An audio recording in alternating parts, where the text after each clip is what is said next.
Hello, how are you? Good, I hope. Tarot cards. I've been reading them for around 25 years now, and I started out with the cheapest deck they had in the shop, and I knew nothing about them. And actually, I was working in the advertising industry at the time, and I was out and about. And I called into a shop with regards to business, and this lady had lots of new agey stuff. And I was fascinated by the tarot cards. And so I bought a deck, the cheapest. I can't remember how much it was now, but I know they were the cheapest. And actually, I no longer have those cards. They absolutely wore out. But they were the Swiss tarot cards, I believe. Anyway, I headed back to the office with my tarot cards and an instruction book, and word soon spread. And basically, there I was sitting on the office floor. We should have been working. We would have been in trouble if we'd have been caught, with the cards and the book on the floor next to me. And people were coming from different offices going, "Do me now, do me now." And of course, we all had a big laugh because I was literally laying out the cards and then going through the book and kind of picking out the meanings. But it was amazing how many people wanted to have a go, Anyway, so that was a long, long time ago. But so over the years, my intuitive work kind of took over and eventually became my full-time work. Now, we're talking about tarot cards here. So I was thinking of putting together a package, of videos and audio recordings, because I was thinking, well, there are a lot of people out there who say they want to be able to read tarot. And I was thinking, what is the best way of how can I teach this? How can I help people? How could this be made easy? So I started doing research because I know how I read. My own style of reading, I have developed over the years. I don't even think twice about it now. And I came to see how many people how this was a big deal. So I've researched books for sale. I've looked at, various decks and asked people what it is that they want and they expect. And I was surprised to find that people want more meanings, more spreads. They want to know all about the symbolism. And I thought, when I'm reading my cards, I tend to now just automatically read them using also my intuitive capacity. Don't even think about it. So I also came across a lot of superstition, and which I find kind of interesting. And here's the thing: everybody will have their own beliefs about everything.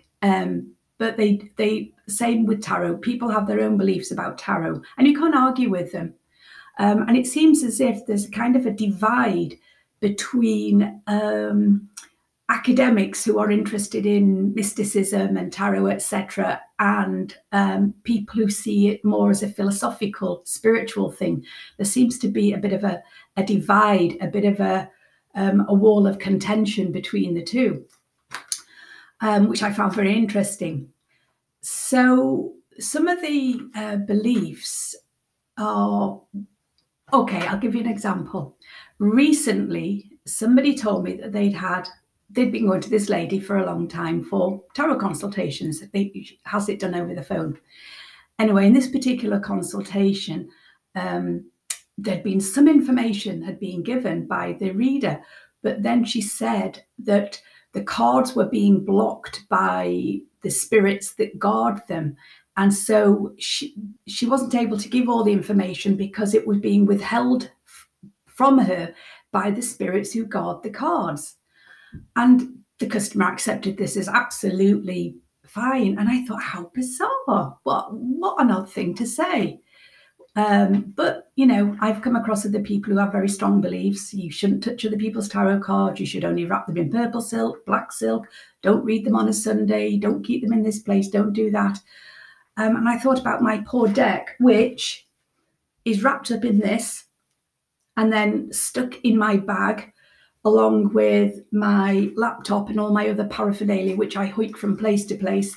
And I love my cards, but I don't have any fear of them, and I don't mind other people touching them. Now, I'm only explaining that this is just my approach. So then I began to think, well, how can I teach others? I would like to be able to teach others to do it more simply, to remove the intensity, the fear, the sense of overwhelm. And I also I wanted to discourage people from having lots of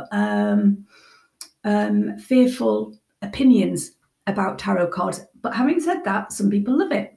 You know, some people love the more mystical it is, and the more slightly scary it is, the better, and that's fine. That's fine for them. It's just not my style. Okay, so I'd already learned a little bit about the history of tarot in the past, and I'd kind of forgotten about it, because look, the way I look at it is this: you don't need to know exactly how the electricity is made in order to turn the light switch on. You know, so that was basically how I was looking at it. But so I went and I revamped my bit of knowledge about the history of tarot, and I made a few notes so that I get it in the right order. But I think this is really important for people who are learning to read the tarot, because maybe if there's an understanding of how they came about, it could then remove some of the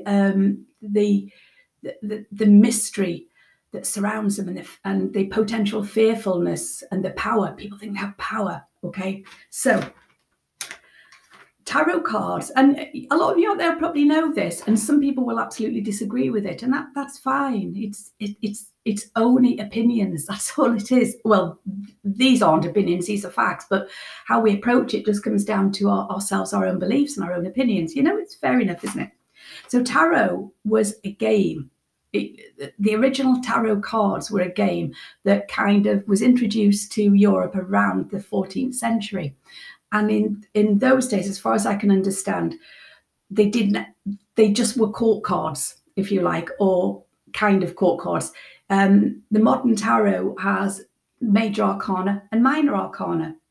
So there's 22 cards, including the Fool card, which some people say isn't part of the major arcana. It's a trump card. But anyway, 22 cards in the major arcana, and then 56, that's right, isn't it, in the minor arcana. Okay, but originally the tarot deck was a game. It was a game that people played. And because in those days the cards had to be hand painted, the printing press hadn't been invented, it tended only to be wealthy people who had them, because there weren't that many around, you know. And so they consisted of the court cards without the major arcana cards. Okay. Now, over the years, they kind of waned a bit in popularity, and then there was a resurgence around the 1700s. Where they were again being used quite a lot around Europe, but not Britain, not Britain, and not Ireland. A couple of other places they didn't seem to use them there. The earliest evidence of tarot actually being used as a form of divination, for fortune telling, prediction, you know, etc., was actually around 1750, and a document was found, but I don't think it was known who'd written this document, and it gave a basic meaning for each of the cards within the tarot deck. So then there was evidence that actually somebody had started to use them for purposes of divination. Okay, now the real popularity for tarot as we know it today was 1780, I believe. And so there was a tarot deck called the Tarot of Marseille, which still is printed today, but that was a gaming deck, and then it was taken over to be used as a form of divination, and then it was abandoned by the game players. And so after that, it basically just became a tarot deck that was used for esoteric purposes. Okay. And And now it was a guy who was called Jean-Baptiste Alliette, and then he turned his surname around. That became his stage name, if you like. And he produced the very first official tarot deck that would, this is officially, now this is for fortune telling, divination, etc., etc. And that was 1789. And that included themes of ancient Egypt. There was some confusion at some point about the tarot cards in ancient Egypt, because there was a belief that they'd been created by the Egyptians. I've got some vague memory of knowing that at the time, however, when this was thought, that the hieroglyphics hadn't yet been, what's the word, translated. That's, you know what I don't think that's the word I'm looking for. But anyway, but this deck, it contained the images which were linked to ancient Egypt. And so that's when, really, so when we look, where were we? 1789. So that's really when officially then tarot began. Now, the way I was looking at it is this. We talk about, you know, some people believe that the cards have all kinds of power and it's all tied up with spirits and, you know, guardian forces. And I don't know. If that is what we believe is true, then it's true to us. Okay, it's true to us. But I was thinking, well, the history of it, it shows that this is just something that evolved over years from a game. It evolved and developed. And so in that way, the ancient mysticism, to me, it doesn't make sense. Do you understand? But people will disagree with me. So what we have here is a set of cards that over a period of centuries, from at least the 14th century up to the 18th century, so that's 400 years, isn't it? It evolved and developed, eventually becoming a tool that people used to for philosophical, spiritual, predictive reasons. So it's interesting. But it kind of shows that it wasn't born from a mystical place. It wasn't like something, you know, some sacred scroll that was suddenly discovered somewhere and came whole as it was. It was just evolved and developed over years by people. Okay, now, so the terms major and minor arcana were not used anyway until, I don't know exactly when this came about, but a guy who had two names, but one of them was Paul Christian. He was the one who was known to first use the terms major arcana and minor arcana. So again, it's an evolvement, isn't it? And the three most popular decks, or the three most common decks, are the Tarot of Marseille, which is obviously the original, the Rider-Waite, and the Thoth tarot. So that's interesting, isn't it?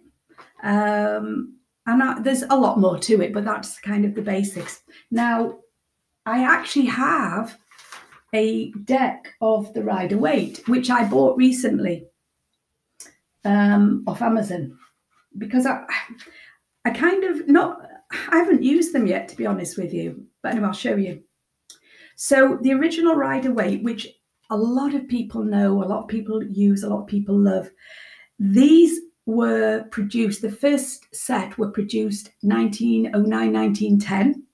And you'll probably know this, that the lady who illustrated them was a friend of the guy who commissioned them, A.E. Waite, who was he was an academic and a mystical writer. And so Pamela Coleman Smith was the lady who actually designed them, and they were based on an old tarot deck from around 1490s called the Solar Busca Tarot. Remember, that was a game. That they weren't sacred tarot cards in those days. And I looked those cards up, and yeah, these designs are, you know, are kind of copies, if you like, of the Solar Busca Tarot, which were hand painted. So I think that's really interesting. And A.E. Waite wrote the first book, The Key to Tarot, and then he republished it in 1911 as a pictorial key to tarot. So I'm sure copies of that must still be out there. So yeah, so the Solar Busker Tarot was the first and only fully illustrated deck of tarot cards that existed until the Rider-Waite. Isn't that interesting again? Right, so that's like going to school, isn't it? But for people who are really wanting to use the tarot, I think it is important to understand their origins and, you know, at least some of how they are originated and a few facts and figures about them. Now, put that to one side. So these are the cards. They're not bad quality. They're really good starter cards. And they do come with a little booklet. Where is it? Here we go. Hang on, let me get it out of the box. With a little booklet, and it gives a basic meaning for the cards. And so you can see they're quite simplistic. I wouldn't say, I didn't look at them and think, wow, aren't these gorgeous? But they're kind of interesting, and I think for anybody who's just starting off, I think they're excellent. I do think they're absolutely excellent, and they were £10 something plus postage, so it was less than £14 for them to be delivered.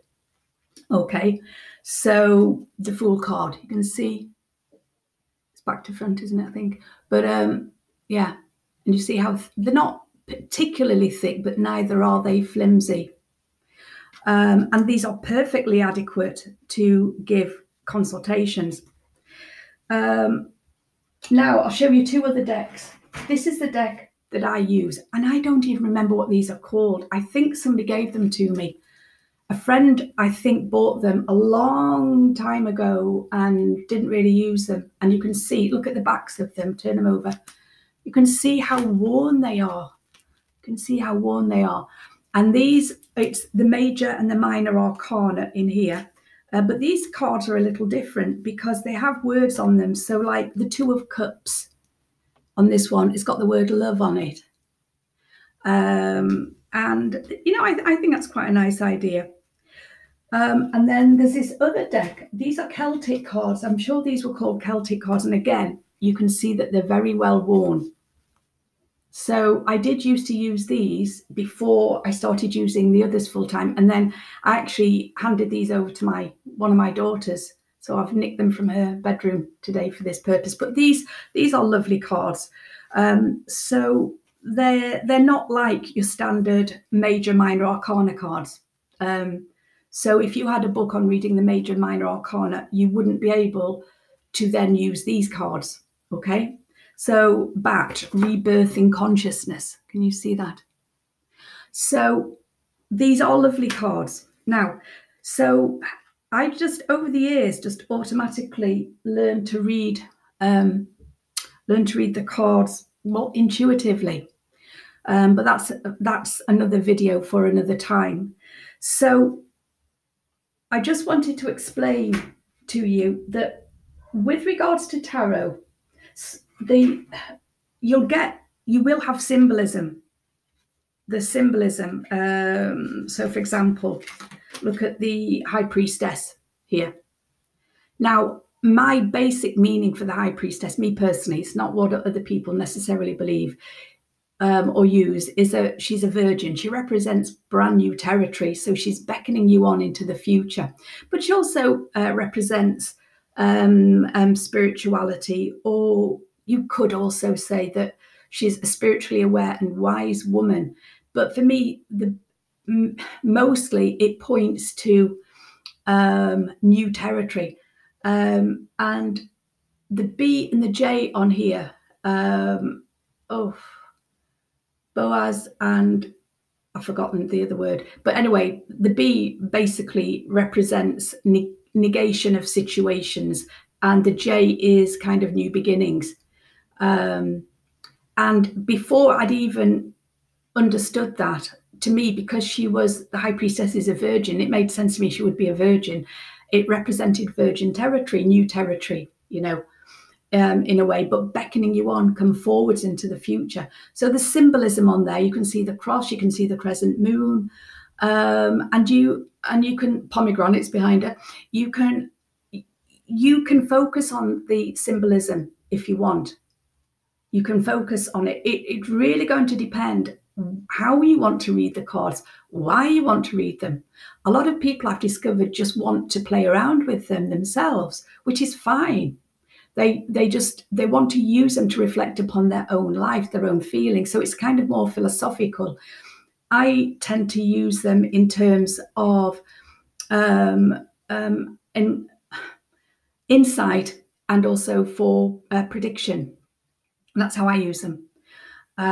But if you want to focus on the symbolism, etc., you can. Now, the thing is, though, if you're going to do that, then when you get a deck of cards like this, the Celtic cards, then it's a different ball game altogether, because the standard symbolism, which you find on cards like the Rider-Waite and the Tarot of Marseille,